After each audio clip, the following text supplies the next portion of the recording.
this section we'll spend some time covering the network layout of our architecture, our environment, as well as some of the important features that Red Hat Enterprise version 5 will afford you as a systems or network engineer. So let's go ahead and open a shell. We'll launch our gedit utility. This is where we'll be storing our notes, and we'll just label the header Linux CBT EL5 edition, which focuses on Red Hat Enterprise v5.x. And with that said, we want to discuss the network layout so that you have a good sense for the boxes that are on our network, similar to a classroom environment where the systems are likely to be connected to a shared switch or two. Our environment is set up similarly, and we have a Visio JPEG that we can use to explore the configuration. Now, it hasn't changed much if you've been with us from previous versions of Linux CBT. It's virtually the same, and we've exported it here to a JPEG. Let's maximize this document, and by default JPEGs, PNGs, and other graphic document types are opened within a GNOME desktop environment. So we're currently using Red Hat Enterprise 5, and these are the systems on the network, but first let's describe the network architecture. It's a flat subnet. There are two Cisco Catalyst 3550 switches. These are common switches that are used as the central points or connecting points or hubs. Those two Catalyst switches are interconnected by a GBIC that I'm currently hovering around in this area between the two switches. So it's a gigabit interface which serves as an uplink, downlink between the two switches. Both switches share the same VLAN information, which means they both belong to the same VTP domain, and they're using the Cisco protocol for virtual LANs as opposed to the standard 802 protocol. Now here are the various systems on the flat subnet 192.168.75.0. By the way, it's a /24. It's an internal class C, and the DNS is Linux CBT.internal. Now let's zoom in.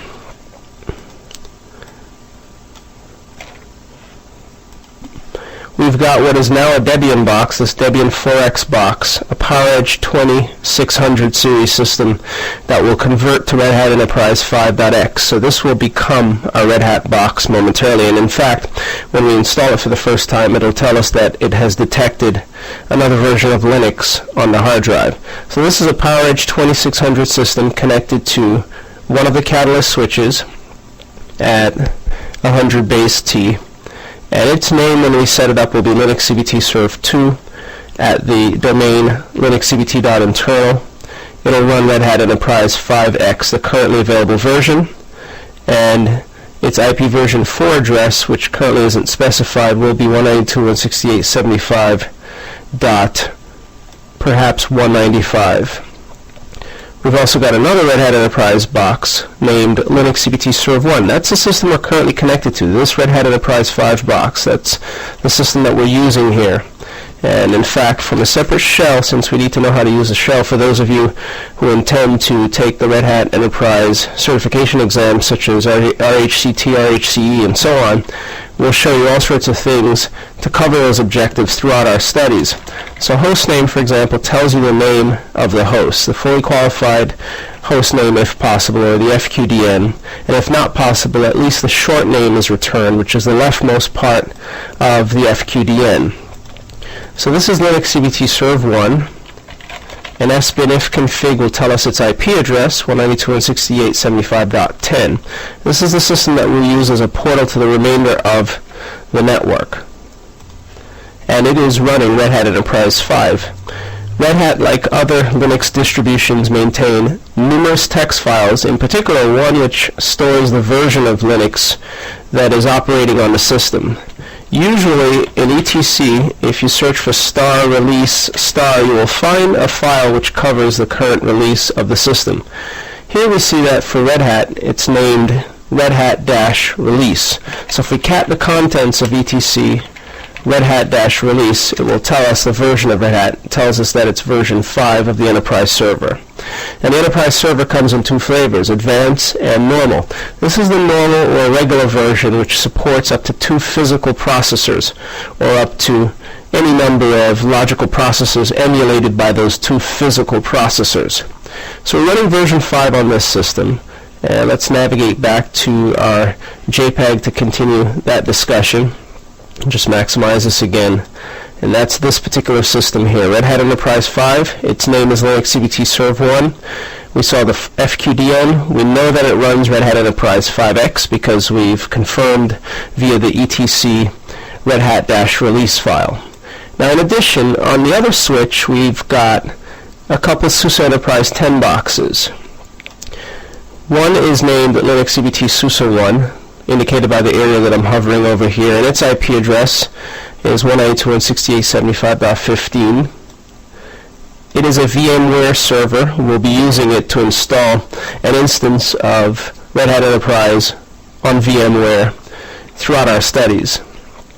It currently hosts a Debian instance, and it's known as Linux CBT Deb 2. In fact, we use this system primarily to cover Debian 4X.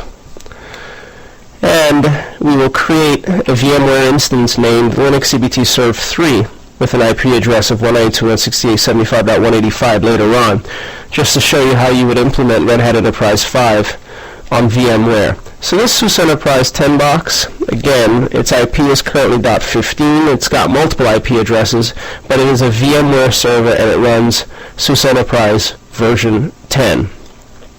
There is yet another SUSE Enterprise box on the network, connected to the same Catalyst switch, connected to the same VLAN as all of the internal systems, which means it wears a similar IP version 4 prefix of 192.168.75, with the only thing being different is the IP address to identify this box.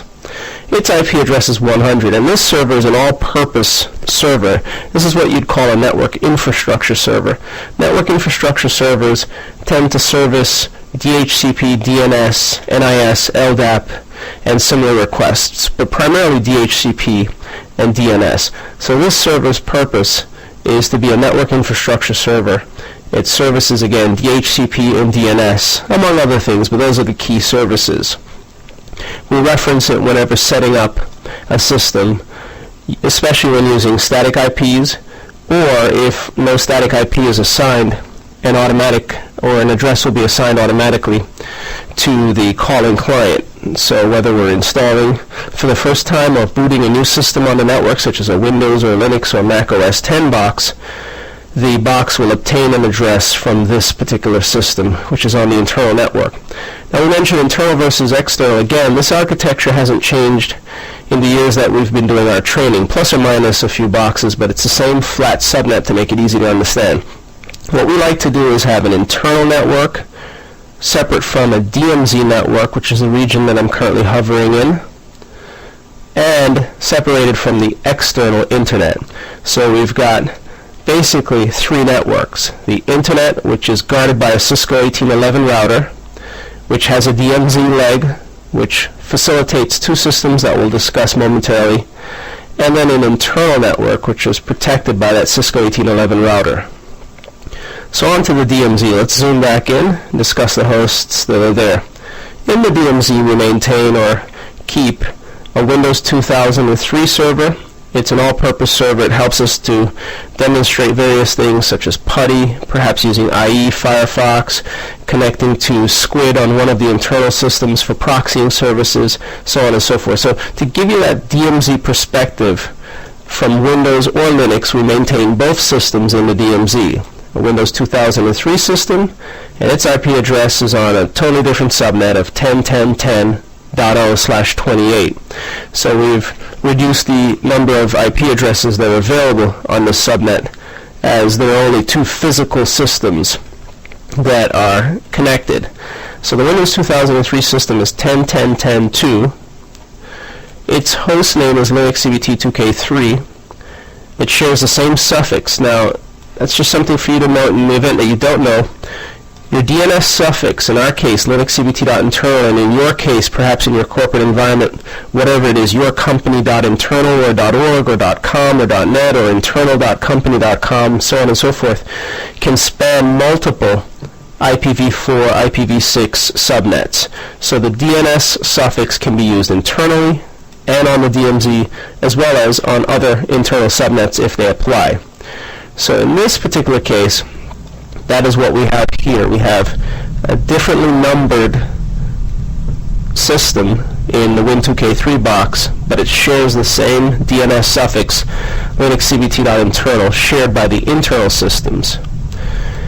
Again, it's running Windows 2003. Now, in the DMZ, we mentioned there's another Linux box, SUSE Enterprise 10. As you can see, we have an affinity to SUSE because it's easy to configure and it's pretty streamlined. So we enjoy that distribution. This system is named linuxcbt SUSE 2. Its IP address is 10.10.10.3 with the same shared DNS suffix, and it's running SUSE Enterprise 10. Again, it's an all-purpose system. When we're on the internal network, for example, on the existing Red Hat Enterprise 5 box, we can launch SSH connections, FTP, and other types of connections to and from the SUSE Enterprise 10 box, and we may launch terminal services connections to and from systems in and out of the DMZ. So that's the purpose. That's the reason why we maintain these multiple networks. Internal, DMZ, Internet. Now, Internet connection is DSL. The Cisco 1811 router takes care of it. We're also running IPv6 in addition to IPv4. The IPv6 configuration is straightforward. We covered it in linuxcbt IPv6 edition. The Cisco router runs iOS 12.4, which supports IPv6 as well as IPv6 tunneling using 6-to-4. Basically, what we've done is selected a 6-to-4 IPv6 address. In other words, the IPv6 address is derived from the IP version 4 address assigned on our public interface. So this interface, which gets an address from our ISP, that is used to create a unique IP version 6 prefix. That prefix is then extended into multiple subnets, one for the DMZ, one for the internal network. And by default, IPv6 automatically assigns addresses, so it's self-configuring. So long as you've configured the IP version 6 prefix using whatever technology you want, 6-to-4 or native, so long as you've configured it on your 1811 router or on your centralized device which supports IP version 6, internal, DMZ, and other connected hosts will self-configure. It's one of the beauties of version 6 of IP, whereas with IP version 4, we need to maintain a DHCP server or configure systems statically. So that gives you a sense as to the systems that are located on our network. Again, it's a flat internal subnet, 192.168.75. You'll hear us throughout our studies referencing 192.168.75 quite often with different IP addresses. We're going to make over or remodel this Debian 4X box into a Red Hat Enterprise version 5X box. We are using this Red Hat Enterprise 5 box with the .10 IP address. We said we'd make the new server .195. We have two SUSE Enterprise 10 boxes in our internal network that are general purpose servers. One in particular is a network infrastructure server. That's the linuxcbt Media 1 box. We've got a DMZ. We have a Cisco 1811 router which supports connectivity to the internet, DMZ, internal network. And that's basically it. So for most of our products, this is the architecture that we use. So it's very straightforward, easy to follow. Now with that said, we should continue discussing some of the basic features of Red Hat Enterprise 5. So let's return to our text document, which is in the background, and continue discussing the features. So linuxcbt EL5 edition is a successor, so it's the successor to linuxcbt EL4 edition, which succeeds linuxcbt EL or Classic edition, which we can also list as linuxcbt EL3 edition. This is the update. Now you'll find that we cover many of the things we've covered in both Classic and EL4 editions, because over overall, the base technologies behind Linux, Unix have not changed. So using the shell, managing services have not changed. The version numbers may have changed, but the technologies have roughly remained the same, plus or minus some newly introduced technologies. So a lot of what we cover here has already been covered in EL4 as well as Classic, but of course we do so on the latest offering of Red Hat Enterprise, which is version 5. So again, for those of you who want to achieve or aspire towards Red Hat certification, you can use our product to help you as we hit the objectives listed on the Red Hat site for obtaining that level of competency. But of course, it always helps to use products such as ours, plus your own personal time to train using products like ours before approaching any examination, especially live hands-on examinations. Now, what are some of the features of Red Hat Enterprise version 5? Well, it features a 2.6x kernel.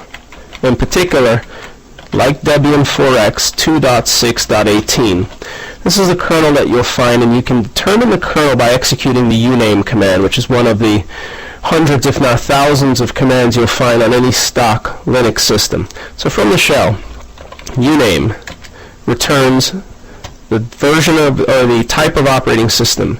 Uname-A returns a whole load of information. So use uname, and by the way, our typical convention for indicating commands is to specify them between single quotes. So whenever we indicate single quotes followed by a command or what appears to be a command, and you can tell because it's lowercase, as are most if not all Linux and Unix commands, then that's exactly how you should enter the command on your computer if you're following along or when you follow along.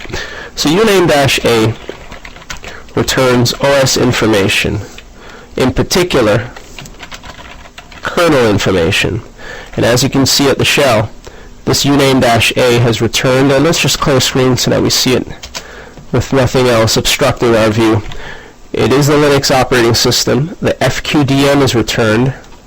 The version of the kernel, 2.6.18-8.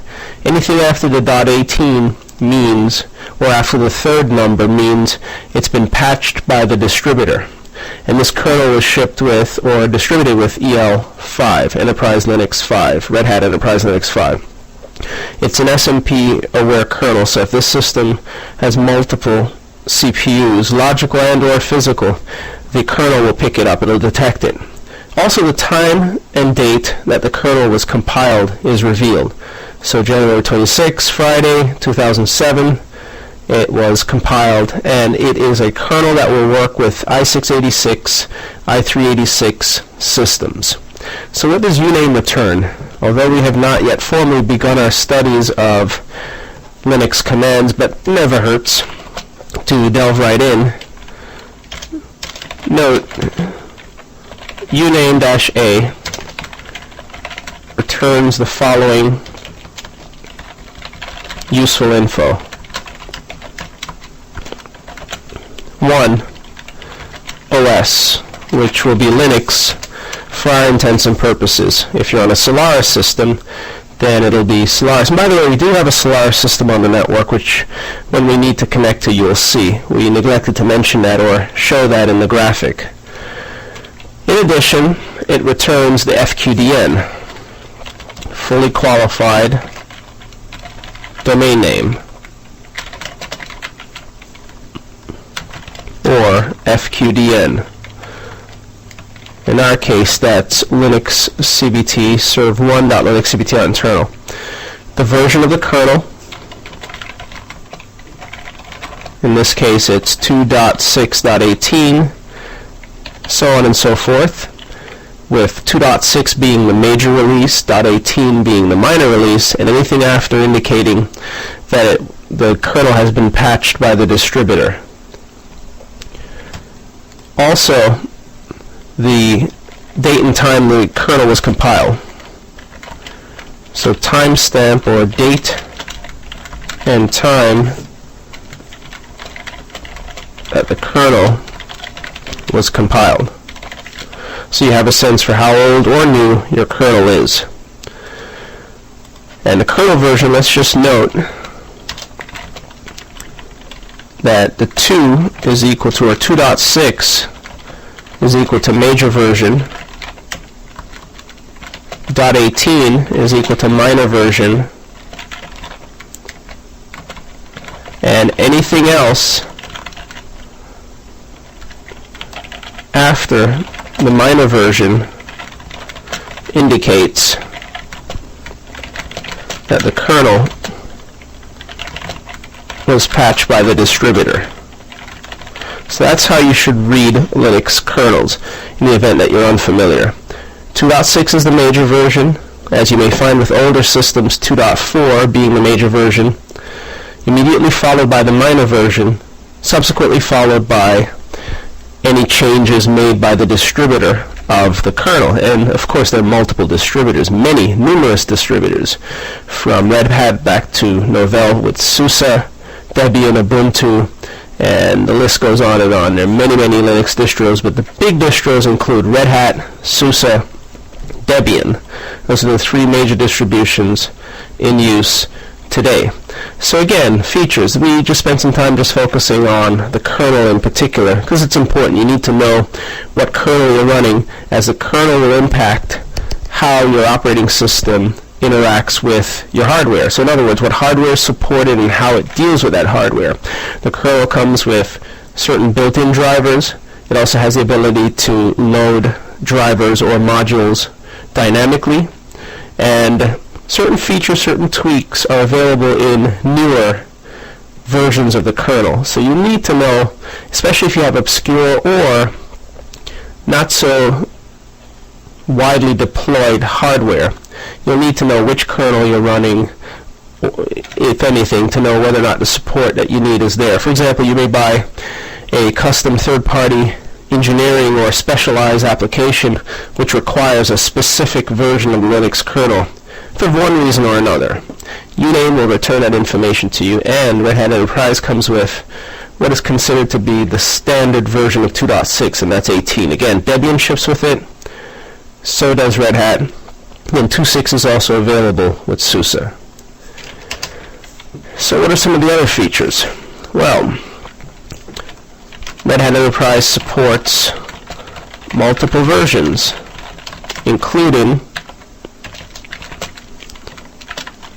Basic, which supports 2 physical, or as they list it, they being Red Hat, socket CPUs, which means irrespective of the logical CPUs emulated or provided by the physical CPUs, this version of the kernel tied to Enterprise Linux 5, being the basic version that we're working with, will support 2 physical CPUs. So if you have, for example, a system with 4 physical CPUs, you'll need the advanced version of Red Hat Enterprise Linux. So the basic version supports 2 physical CPUs and a limited number of virtual sessions. But it does support multiple architectures, primarily within Intel, AMD, and IBM Z-Series and Power Series space. And perhaps we should separate these features out as A1 and A2, as to not confuse it with the next version that we're going to mention, which is the advanced version. So the basic version supports 2 physical CPUs, as well as up to 4 virtual guests. Red Hat Enterprise Linux includes virtualization technology provided by the Novell guys, or Novell. And that Xen virtualization within Red Hat Enterprise Linux Basic version 5 supports up to 4 virtual guests, which means you can install 4 instances of Red Hat Enterprise Linux within the basic environment. However, the advanced server, which succeeds previous advanced offerings, supports an unlimited number of CPUs as well as virtual guests. So advanced, and it's known as the advanced platform, by the way, versus the basic.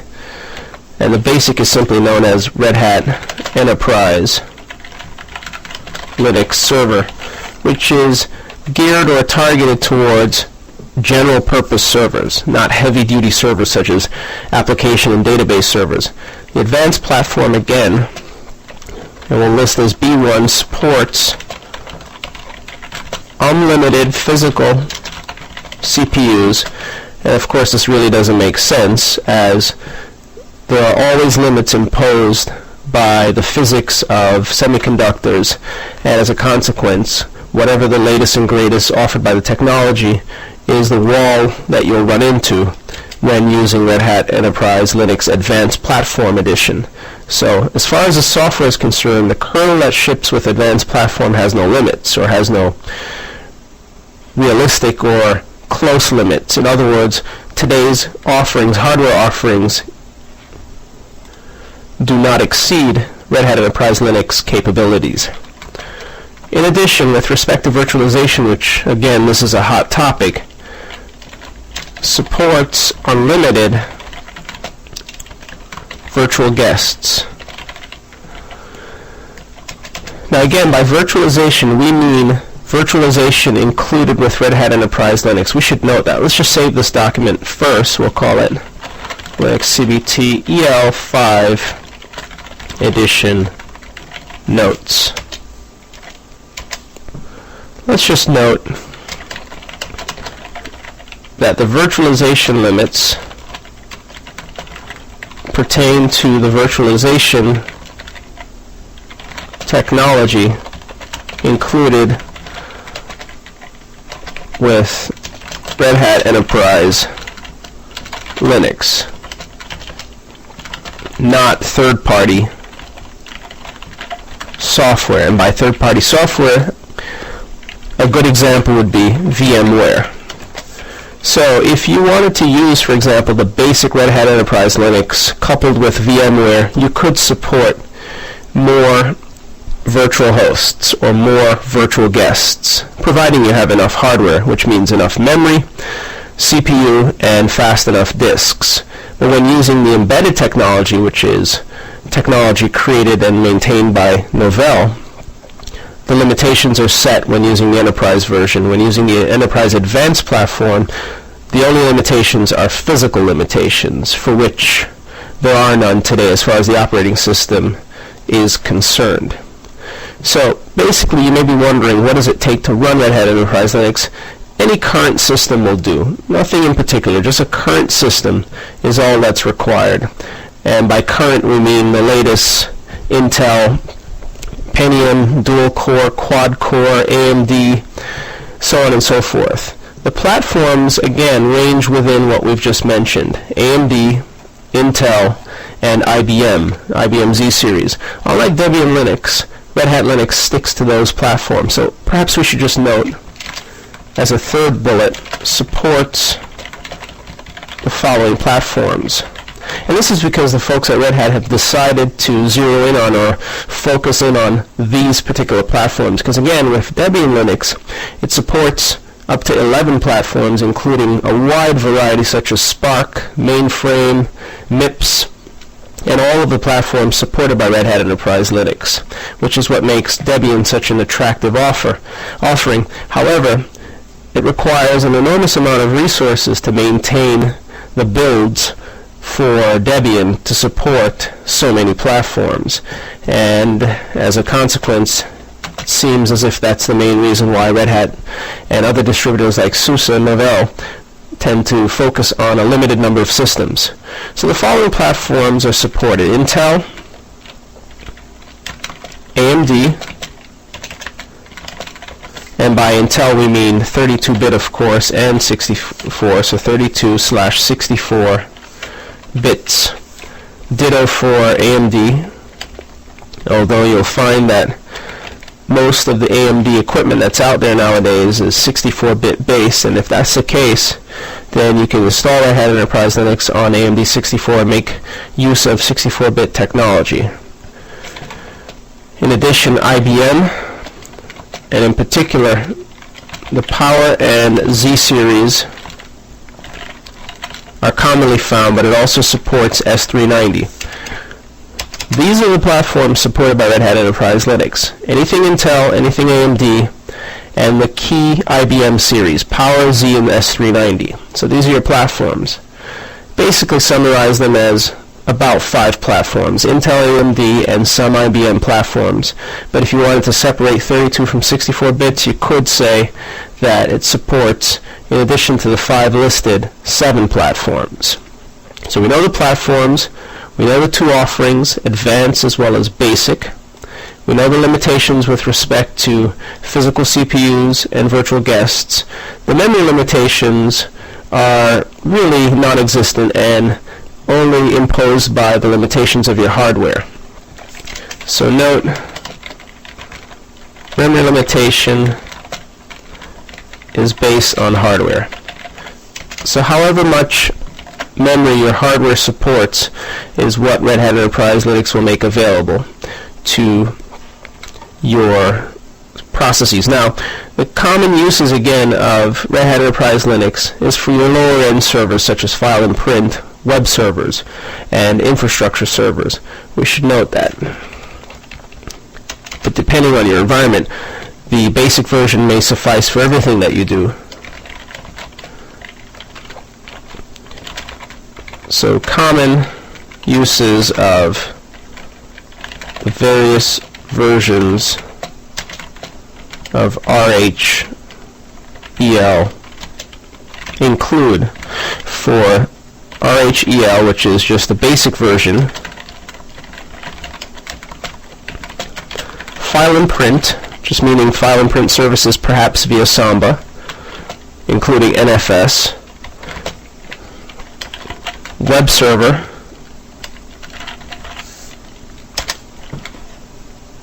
infrastructure server. And by infrastructure we mean DHCP, DNS, proxy services, etc., lightweight services. Whereas for the advanced version, RHEL Advanced, we tend to get into the more resource-intensive applications such as application servers, such as Apache Tomcat, which is a servlet container, JBoss,